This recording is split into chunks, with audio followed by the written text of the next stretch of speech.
Hola, hola, ¿cómo están? Bienvenidos una vez más a este podcast Sin Filtro, porque aquí la conversación es real entre amigos sobre el tema de la vida. Hoy tengo un invitado que es multifacético. ¿En qué sentido? No tanto por su profesión, sino por lo que le ha tocado en la vida. Hoy tengo a justamente Ricardo Jiménez, Ricky, conocido en el mundo también, de sus amigos y en el tema profesional. Nos acompaña el día de hoy. Quiero que te presentes un poquito para saber quién eres tú, Ricky. Hola, ¿cómo están? Va a estar un poco bien interesante este programa, sin filtros, porque soy una persona sumamente abierta a cualquier pregunta que no va a quedar allí en el aire, con contundencia, con transparencia y sin filtro alguno contestarla, porque lo que fuimos ayer ya no lo somos y ahora en el presente es lo que realmente vale. Ahora, bueno, aparte de como Ricky, o sea, él también lo conoce, Ricky el psicoatleta, porque esa es tu profesión, ¿verdad? Cuéntanos un poquito de eso ahí, o sea, tu profesión, a la mano de qué va, cómo es este sentido de la profesión. Bien, yo me gradué en la Universidad Técnica de Babahoyo de psicólogo clínico, pero con el pasar del tiempo, como soy deportista desde los 6-7 años, me fui por la especialización de psicología del deporte. En nuestro país no es muy conocida, no se entiende mucho el rol del psicólogo del deporte en los deportistas, en qué ayuda, para qué sirve, cómo trabaja un psicólogo deportivo en un equipo de fútbol, en el box, en el tenis, en el ciclismo, en el taekwondo, en el judo, en el karate, etc. Entonces, la psicología del deporte aplicada en las disciplinas deportivas es muy importante, es muy interesante y hasta acá me trajo la vida, como ya vamos a ir desmembrando un poco de mi historia, hasta que llegué acá, a Sin Filtros también. Justamente, bueno, eso ahí lo vamos a topar porque desde el inicio, para llegar a esta profesión, yo digo, conociéndolo a Ricky, digo, es una persona que, ¿cómo llegó a ser un psicólogo para atletas? ¿Por qué? Lo pregunto, a ver, para la gente. Ahora sí vamos a andar en el tema, pues no. Tiene que tener unas experiencias bastante tensas en la vida. ¿En qué sentido? En que aquí mi compañero, amigo presente, ha tenido hasta cercanías con el más allá. Con el más allá, con temas diabólicos. Cuéntanos un poquito, porque esa es tu infancia, esta es tu juventud. Sí, bueno, parte de etapa de la adolescencia, ¿no? El tiempo de sex, drugs and rock and roll. Soy rockero hasta la actualidad, pero bueno, yo siempre molesto con que yo sí me baño y Yo sí. no tengo el cabello así larguísimo. Tuve el cabello largo en algún momento, pero yo creo que todas esas historias de vida, esas etapas, me han convertido en lo que soy en la actualidad. Como lo dije hace un momento y ya con un poco de seriedad, porque puedo ayudar a jóvenes, ¿sí? A adolescentes e incluso a personas mayores, a atletas, porque pasé por esas experiencias que en su momento no sé por qué las pasé, no entendía, porque el cerebro va cambiando, se va transformando, va evolucionando, pero en algún momento hice clic. No, ese fue mi propósito de vida. O sea, quien sea que esté ahí arriba, me hizo vivir esas situaciones para que en el presente yo pueda ayudar a esos jóvenes, a esa persona que está con depresión, con ansiedad, con estrés, a ese futbolista con algún tema de conducta, que es muy bueno de piernas, pero en la cabeza, Señor bendito, no sabe para dónde ir. Entonces, todo lo que yo pasé lo agradezco ahora, porque en ese sentido existencial, filosófico de la vida, de por qué estás aquí, para qué estás aquí, sé lo que realmente quiero. Entonces yo en la actualidad vivo agradecido y soy un apasionado de mi profesión, un apasionado del deporte desde niño.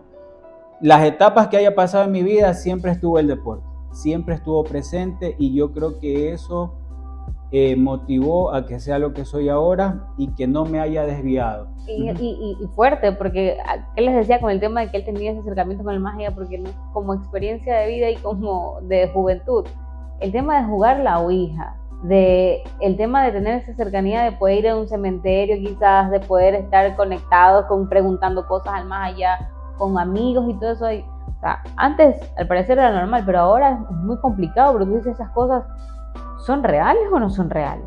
Sí, o sea, tocó vivir, lo hicimos, hay muchas... Cuéntanos un poquito de esa experiencia, ¿qué era lo que hacían, qué era lo que preguntaban, cómo era la reunión? ¿Sabes que hoy nos vamos a reunir para jugar a la Wii? Hay muchas anécdotas respecto a aquello. Yo obviamente siempre lo voy a recomendar que no lo hagan.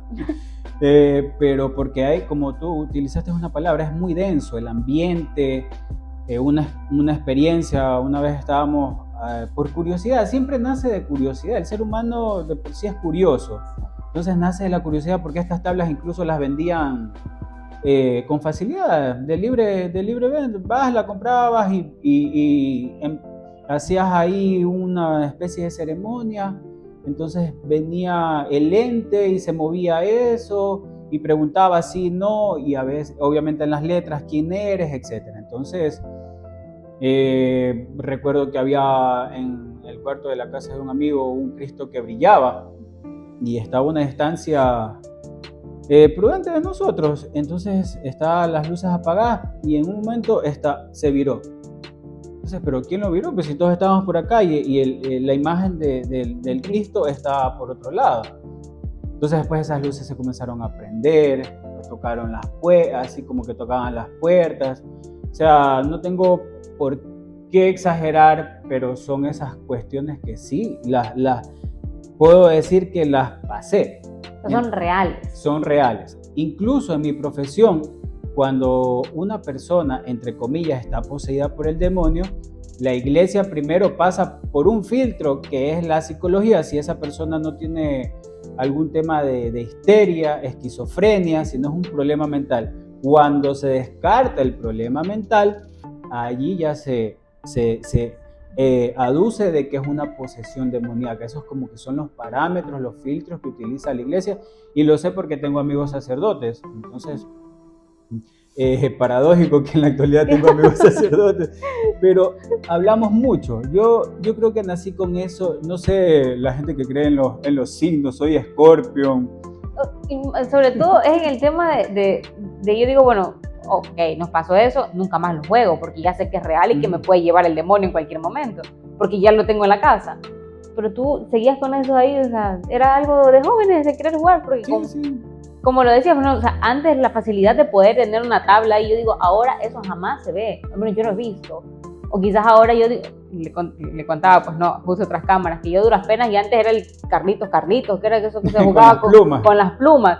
Eso era lo único. Y una vez, o sea, lo jugué, y tanto me acuerdo que en experiencias de amigos, así como que se había cerrado, se había quedado abierto un portal, y que luego el demonio iba a coger, iba a venir, y que no sé, esas cosas ahí. Te pregunto porque nunca las he experimentado, nunca me ha pasado algo que te diga, ok, tengo miedo, me asusté porque se me movió algo, porque vi una sombra, pero sí son reales. O sea, sí, y las compartías con tus amigos.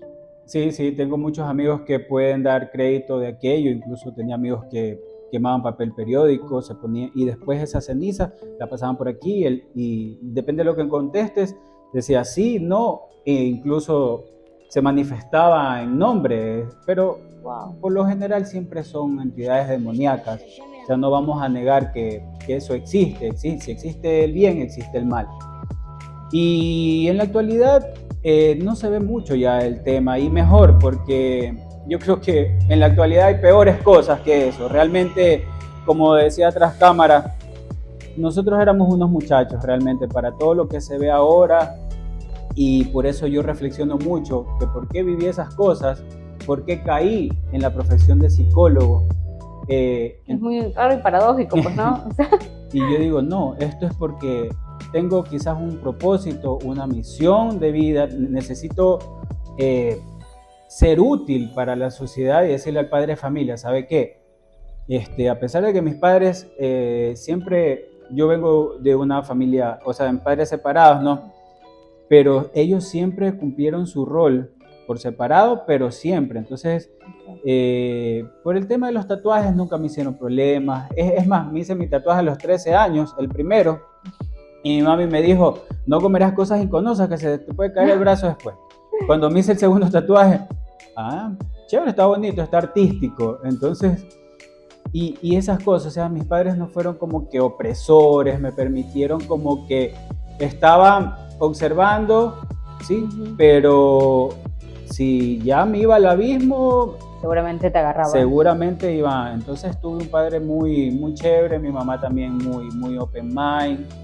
Entonces como que a veces uno dice, ¿por qué pasan todas esas cosas? Pero bueno, tiene un sentido, un significado. Y como lo dije al principio, lo importante no es la versión pasada, es la versión actual, como en las computadoras, como vas actualizando y eso. Y hay mucha gente que le vas a gustar, otra que no. Yo siempre digo, a la gente le vas a caer bien o mal por la misma razón, Claro. por lo que eres.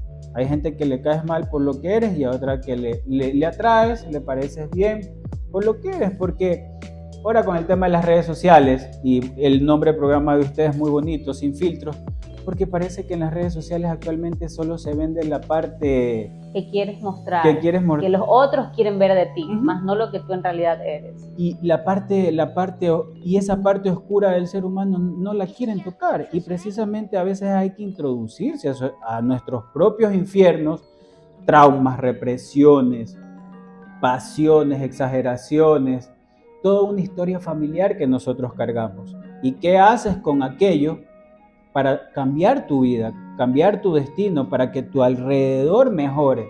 Porque lo que viviste está bien, lo viviste, pero ¿qué vas a hacer con toda esa información en tu vida actual? ¿Vas a vivir como víctima? ¿O te vas a quedar estancado en un pasado? Entonces, las personas que vayan a ver o estén viendo este programa, es un mensaje profundo también de reflexión. Y justamente, bueno, ya terminando el tema de lo jocoso y esto, porque ahora dice Ricky que ya no tiene miedo, él se le puede pasar por atrás 10 sombras y él dice que ya no tiene miedo, pero en este caso, o sea, ya llevándolo un poco más a lo que pasa actualmente, que era lo que mencionabas, es muy difícil ahora el tema de querer ir a un psicólogo o el querer darse cuenta de que lo necesitas. O sea, ¿por qué lo digo? Porque como jóvenes, o sea, ahora cuando tú le dices a veces, papá, yo siento que necesito que alguien me escuche, o querer saber qué pasa en mi cabeza porque no es normal lo que yo quizás esté viviendo, sintiendo por dentro. Y lo primero que te dicen, el psicólogo es para el loco. O sea, tú no estás loco. O sea, el psicólogo no tiene por qué. El látigo te va a cambiar, el golpe te va a cambiar, la vida te va a cambiar. Tranquilo que vas a estar bien. Y tenemos ese digamos que en contra de que ahora el psicólogo, que sí es necesario, y creo que es por lo que vivimos a diario, pero cómo se lo normaliza. Es que ese es el tabú social, ¿no? Ya, yo no estoy loco por ir al psicólogo. O porque quizás en nuestro país no se le ha dado una figura importante al psicólogo. Y yo siempre doy un ejemplo. Usted va al médico con un problema de estómago y el médico le puede decir, no, sospecho que esto podría ser algo de gastritis o Helicobacter pylori, por ejemplo. Vamos donde el especialista, vamos donde el gastroenterólogo, y ahí le hacen una endoscopía, analizan a través de la camarita, sí, efectivamente usted tiene gastritis. Entonces, acá, la psiquis, ¿cómo trabajamos la psiquis? A través de la palabra. ¿Cómo vamos conociendo las dificultades que podría estar atravesando esa persona? Es como una entrevista de tú a tú, así, sin filtros. Entonces, sin máscaras algunas o quitando las máscaras, ¿sí? Porque muchas veces, como decía Jung, nosotros tenemos una máscara social, una máscara para familia, para los amigos, y vamos poniéndonos una máscara de acorde a la situación. Pero muchas veces hay que sacarse todas esas máscaras y esto es lo que soy, esto es lo que hay. Esta es mi humanidad, este es mi interior, necesito sanarlo, necesito curar ese niño interior, esa niña interior, que en ese proceso va a ser doloroso, sí, porque te vas a dar cuenta que quizás tu papá te enfermó, tu mamá te enfermó, tu historia familiar te enfermó, tu entorno, tus antepasados, porque así mismo como se heredan enfermedades, qué sé yo, del corazón, diabetes, etcétera. También las enfermedades mentales se heredan. Entonces, la gente no le pone atención, no le pone asunto y dice, no, el psicólogo, se minimiza el rol del psicólogo en la sociedad. Exactamente. Cuando es muy importante, porque lo mencionaba también, de que muchas veces nuestro cerebro nos hace ser quienes el cerebro, lo que nosotros queremos hacer, que él decida por nosotros. Entonces, es como que digo, o sea, si yo no estoy bien mentalmente, ante la sociedad no voy a poder estar bien tampoco. ¿Qué le muestro a la sociedad si mi cerebro no tiene la capacidad para poder, entre comillas, hacerme sentir bien o verme bien? A mí me gusta mucho un autor que se llama Carl Gustav Jung. Fue alumno de Freud y se separó de Freud en algunas teorías. Y él tiene una frase muy poderosa. Bueno, varias frases, y una de las que más me gustan dice: lo que niegas te somete y lo que aceptas te transforma. Y eso es espectacular, porque si usted niega que yo tuve un pasado así, una historia familiar así, conflictiva, ¿sí? Lo que yo le conversé al principio, de pasé esas etapas de adolescente, rebelde, etcétera. Pero ¿por qué me sirvió todo esto? Porque la vida me llevó a una universidad, ¿sí? De la vida, que complementado con la universidad, con la instrucción académica, potenciaron ese conocimiento y esos saberes que yo los puedo poner al servicio de la sociedad y de jóvenes, porque incluso me he visto en muchos chicos que han estado sentados frente a mí, y este es Ricky de los 15 años. El que hacía locuras y tantas cosas. Así es. Entonces, ¿qué haces? Desarrollas una empatía, desarrollas el rapport, que se llama en psicología, la conexión, esa conexión quizás emocional, y de ver que quizás en una línea del tiempo que yo fui allí. Entonces, a veces los padres, ni los propios padres saben cómo abordar a sus hijos, y nosotros, bueno, sumada la experiencia de vida y la académica, bueno, me le voy a ir por aquí, porque si este chico es rebelde, por aquí me voy a ir, va. También obviamente hacemos soportes con test, el tema visual, el lenguaje corporal, la entrevista, lo que él nos pueda decir. Entonces Jung también decía, hasta que lo inconsciente no se vuelva consciente, el subconsciente va a dirigir tu vida. Entonces muchas veces vamos guiados por la vida por el inconsciente, que es como decía Freud, el sótano mental. Es lo que tú no quieres que la gente precisamente vea o sepa, ¿no? Es que yo de niño a mí me golpeaban, me decían que era bruto, y ya de grande me convertí en una persona con poco amor propio, no tengo la fortaleza mental como para hacer cosas por mí mismo, siempre necesito la aprobación de alguien o que alguien me esté hincando. O el apego. Entonces la palabra tiene un gran poder de construcción y de destrucción. Entonces vamos por la vida con muchas cuestiones mentales que hasta que no aterrizamos, es decir, bueno, voy a hacer este trabajo por mí, porque si yo mejoro, así mi alrededor esté negro, yo voy a brillar en ese entorno. Y en ese sentido, o sea, el que ustedes, con esto que acaba de decir Ricky, puedan tener esa facilidad de darse cuenta de que si lo necesitan, lo pueden pedir. O sea, ustedes no necesitan, o sea, mi papá me dice que es para un loco, no. O sea, si tenemos y creemos sentir que necesitamos a un psicólogo, poder hacerlo abiertamente. O sea, eso es algo que, bueno, la gente a veces dice, no, la depresión es la gente que se inventa. La ansiedad, ¿qué es eso? ¿Qué va a hacer? Eso se cura con una pastilla, vaya a dormir, estése tranquilo. O sea, porque es lo que la sociedad lo ha encartonado de esa forma, en el que, no, la ansiedad y la depresión son cosas que la gente se inventa hasta por las redes sociales. Entonces, pero digo, no, o sea, hay un tema psicológico que es importante tratarlo por todo lo que mencionas, porque muchas veces nosotros nos paramos aquí y no sabemos lo que tenemos en el pasado y cómo eso ha estado repercutiendo en todo nuestro ser y nuestra mente. Yo tengo una anécdota. En algún momento escribí algo sobre política en mi red social, en el Facebook, y alguien salió como atacado.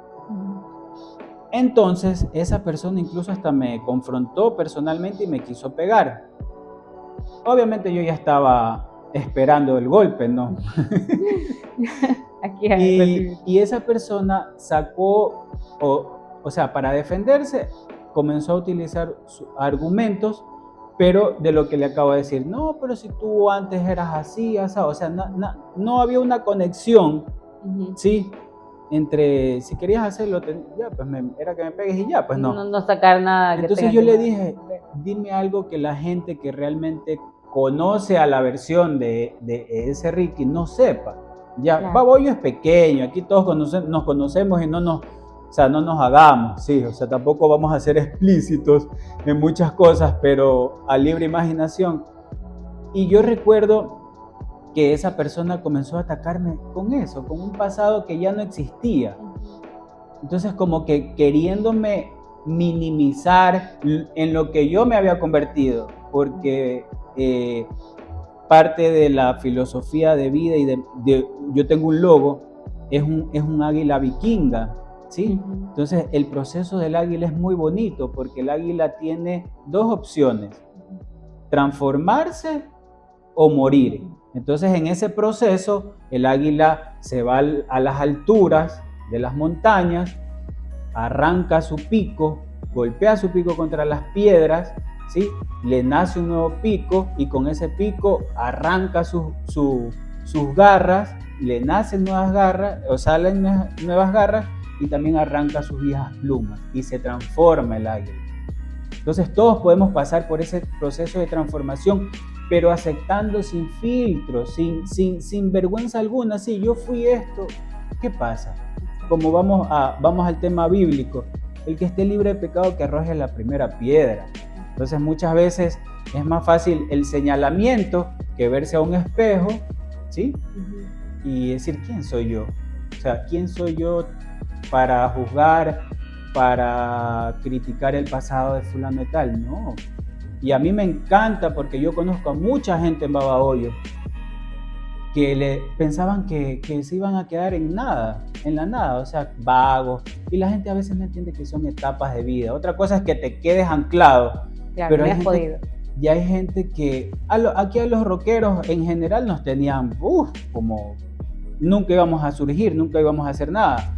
Pero salimos adelante, nos preparamos académicamente, creo que somos útiles a la sociedad. Tengo amigos que trabajan en la fiscalía, otros son, abogados, otros son ingenieros, agrónomos, agropecuarios, hicieron cursos de ebanistería y cuando nos reunimos, nos reímos, recordamos y es chévere porque caemos en un punto en lo que nos convertimos. O sea, nunca nos metimos en la vida de nadie, vivíamos en nuestra burbuja metalera. Tanto me acuerdo que hacíamos esquina en la antigua pizzería, no sé si te acuerdas, en la 10 de agosto y Rocafuerte, o en los asientitos que había antiguamente en la 10 de agosto, era una mancha negra, así una marea negra. No nos metíamos en la vida de nadie, vivíamos nuestro patín, nuestro Richard, como se dice. Y recuerdo que sí, una vez nos gritaron los búfalos. Sí. No creo que pregunten por qué, bueno. Nos gritaron los búfalos y como los muchachos ya estaban un poquito happy, ¿no? Paradójicamente yo no tomaba, o sea, yo no tomo, no me gusta, no, a veces me daban un traguito ahí porque hacía caras feas en ese tiempo, qué épocas locas, estos manes hacían el submarino que era el puro con yogur, la cerveza. Puro con yogur, o sea, ¿sabes lo fuerte que es el yogur en el estómago como para mezclarlo con puro? El famoso submarino, pero y uno recuerda eso, entonces más vale se metían con nosotros, pero nosotros vivíamos en nuestra burbuja, como te lo dije, pero entonces mucha gente siempre va quizás a querer tocar tu pasado porque quizás no soportan lo que te has convertido en todo lo que te has superado, y eso es un mensaje para todos. Si usted se superó en la vida, si usted mejoró como persona, como hijo, como esposo, como novio, como profesional, está bien.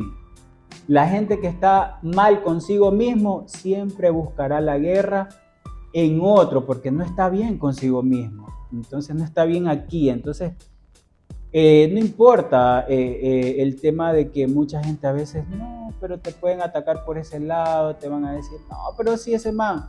Imagínense cuánto yo he tenido que aguantar, a veces hasta por mi aspecto, porque me gusta el tema de los tatuajes, no tengo ningún problema. Y es nuestra cultura, en otros países es normal ver profesionales tatuados. No, y es el tema de que es más fácil juzgar que aceptar a alguien y que tú puedas convivir con esa persona, porque un tatuaje no te define, el pasado no te define, sino el, como tú lo mencionabas, el que hayas podido transformarte. Y eso es algo que, bueno, traía a colación porque en tu profesión como psicólogo de atletas, acá en Ecuador hubo un episodio bastante fuerte con el joven deportista como es Kendry Páez, que fue fácilmente señalado por su acción y cómo se puede corregir desde el lado psicológico, porque seguramente para él fue muy fuerte, por mucho que se jode, por mucho que tenga dinero, por mucho que sea una, entre comillas, joya del deporte, pero va más allá porque, o sea, que te juzgue o te señale tu mamá y tu papá, ok, pero te señalan 17, 18 millones ecuatorianos. O sea, eso es algo fuerte como para poder, en los entrenamientos, cómo poder seguir cuando tienes 17 años. ¿Sí? Les puedo asegurar que hay mucha gente que hace cosas feas, oscuras, ¿sí? Pero lo camuflan muy bien. Entonces, y esa gente es la primera en señalar y en lanzar la piedra. Por eso siempre hay que reivindicar nuestra esencia humana, nuestros errores, lo que somos, nuestros, si lo quiere llamar usted, pecados, etc. Entonces, como dice, yo tengo, bueno, lo dije hace un momento, tengo un amigo que es sacerdote y siempre conversamos, hablamos. Cuando tenía 20 y pico de años también conversaba bastante con un testigo de Jehová, Scott News. Él estaba de paso por aquí. Qué lindo ser humano. Ahí yo me di cuenta y él me enseñó que cuando uno ve a través del amor, uno puede entender al ser humano, ¿sí? A través del amor, porque muchas veces la barrera es el odio, la negatividad. Yo te juzgo por tu apariencia, porque yo sé cosas tuyas, te voy a juzgar por tu pasado. No, entonces ese señor, incluso hablábamos de mitología nórdica, que me gusta mucho, el tema de Odín, de Thor, todas esas cosas, y él lo sabía, un tipo muy instruido. Entonces el tema de Kendry, de muchos futbolistas que se han desperdiciado por el trago, los excesos, todas esas cosas, siempre la psicología deportiva está encaminada al rendimiento de los atletas, a potencializar el rendimiento de los atletas, de sus habilidades innatas, sus destrezas, las variables psicológicas como son el estrés, la ansiedad, la depresión, la resiliencia, el enfoque, la atención, la concentración, ejercicios de meditación, de respiración, ponerlos al servicio de los deportistas para que mejoren, ¿sí?, la parte neurocognitiva.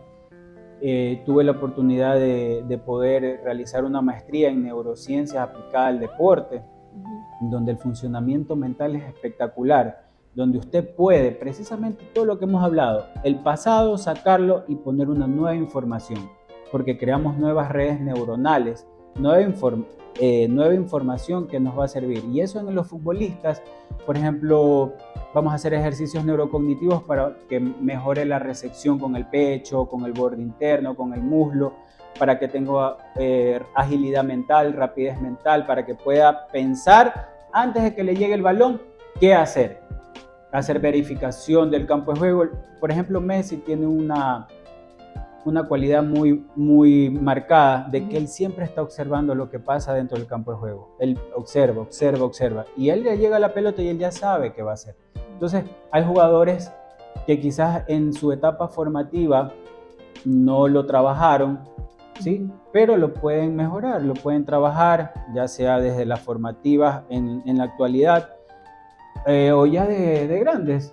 No, la plasticidad cerebral es espectacular, o sea, se puede aprender. Esto ya llevándolo al campo de un deportista que está siguiendo un entrenamiento, pero cuando un deportista, como el caso que te acabo de mencionar, llega ya bien, tanto prácticamente en su peak, como decimos así, o sea, estando en la parte más alta de su carrera, y te pasa algo como esto de aquí, como más que trabajar el tema de que psicológicamente puedas recibir un buen pase, es el tema de cómo trabajar el que tú quieras seguir haciéndolo, o sea, seguir jugando después de haber pasado lo que pasaste como un escándalo internacional. O sea, a eso voy, es como cómo manejar el tema psicológico. Siempre es importante tener de la mano porque, como decías, muchos futbolistas han quedado a la mitad del camino porque no supieron manejar su mente o quizás la fama. Así es. A ver, en el caso de Kendry, a mí me gusta siempre psicoeducar. Primero explicarle al deportista, ya sea en el campo del fútbol o en la parte de la psicología clínica, el rol de un psicólogo en la sociedad, para qué le va a servir y cómo vamos a trabajar. En el caso de Kendry, a ver, nosotros como profesionales no juzgamos, no señalamos, precisamente estamos para entender qué hay detrás de esa conducta. analizar su historia familiar, si viene de hogares separados, cómo pudo haber influido esa separación de papá y mamá en la formación de la personalidad de él, en su conducta. Usted sabe que muchas veces el tema de la fama, ya la palestra pública a temprana edad es como un choque, ¿sí? Cambia mi cuenta bancaria, ¿en qué momento? No tantos millones. Exacto. A los 16 años ya estoy vendido a un equipo muy importante del mundo. El nombre, sobre todo. Entonces, eso es sentarse. Me imagino que sí debe tener algún acompañamiento psicológico él, pero eso es sentarse, reajustar la brújula, nuevamente, a ver, hacer un tipo FODA, cuáles son tus objetivos, cuáles son tus amenazas, tus oportunidades, etcétera. Entonces, centrémonos, vamos a redefinir qué es lo que tú quieres como deportista, te estás sintiendo presionado, qué está pasando contigo. Es escuchar, no al deportista, es escuchar al ser humano. Yes. Todo deportista primero es un ser humano, y ese ser humano, por mucha fama que tenga, plata, juegue en el mejor equipo del mundo, también tiene sus problemas, ¿sí?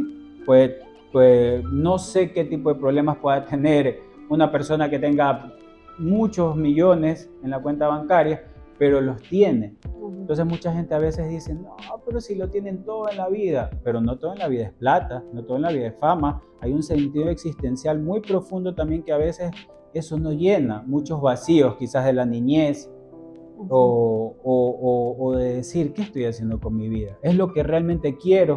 Por poner un ejemplo. Ajá. Y como un dato, bueno, más que una pregunta personal y cortita, quisiera que sea, ¿por qué el psicólogo no puede atender a su círculo de amigos o su círculo familiar? Porque hay sentimientos, no va a haber como que, no es muy recomendable porque hay sentimientos de por medio. Ok, en ese sentido, bueno, es muy importante toda la charla que hemos tenido con Ricky. Te agradezco muchísimo que hayas podido estar acá en Sin Filtro, porque en realidad siempre, o sea, se tiene ahora en la sociedad, que es lo que decíamos, el tema del psicólogo muy en lo último, sí, en lo menos importante ante la sociedad, pero creo que es algo que debería ser masificado y sobre todo hablado.